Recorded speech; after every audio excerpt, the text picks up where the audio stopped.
Hi, I'm Ibiayi Dagogo-Jack. I'm a thoracic oncologist at Massachusetts General Hospital, and I presented today on the clinical utility of longitudinal plasma profiling for management of ALK-positive lung cancer.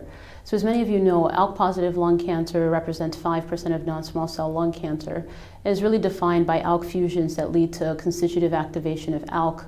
And multiple studies have demonstrated to date that there is clinical utility in performing repeat biopsies and for patients relapsing on ALK inhibitors. These biopsies have informed us that there's particular mutations or there's particular categories that lead to resistance to ALK-directed therapies, among which the most common and perhaps the one that has been most relevant to date, has been these on-target mutations or ALK point mutations that arise in the tyrosine kinase domain. What we found over time is that, in particular, these mutations are most prominent or most relevant in patients relapsing on these second-generation ALK inhibitors or more potent ALK inhibitors.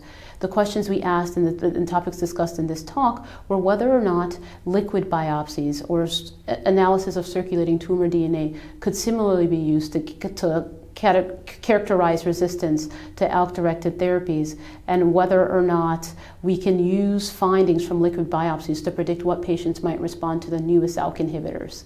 And what we found is that that plasma was very reliable for capturing both ALK fusions and ALK resistance mutations.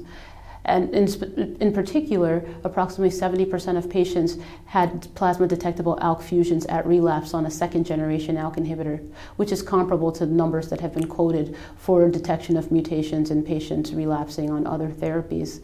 This is particularly important for the subset of patients who do not have ALK mutations at relapse, because in these cases, you might not have other genetic alterations to rely on to determine whether or not circulating tumor DNA was detected. In our study, we were particularly interested in patients relapsing on second-generation ALK inhibitors because this is really the class that's moving forward for upfront treatment of ALK-positive lung cancer. And what we found was that approximately 60% of patients had mutations at relapse on a second-generation ALK inhibitor. And this was quite comparable to other independent tissue cohorts.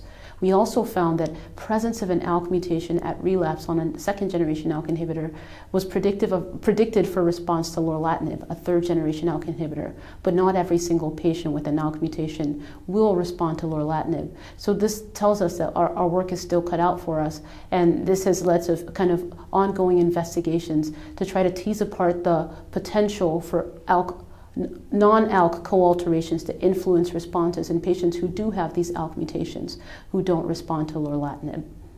Thank you.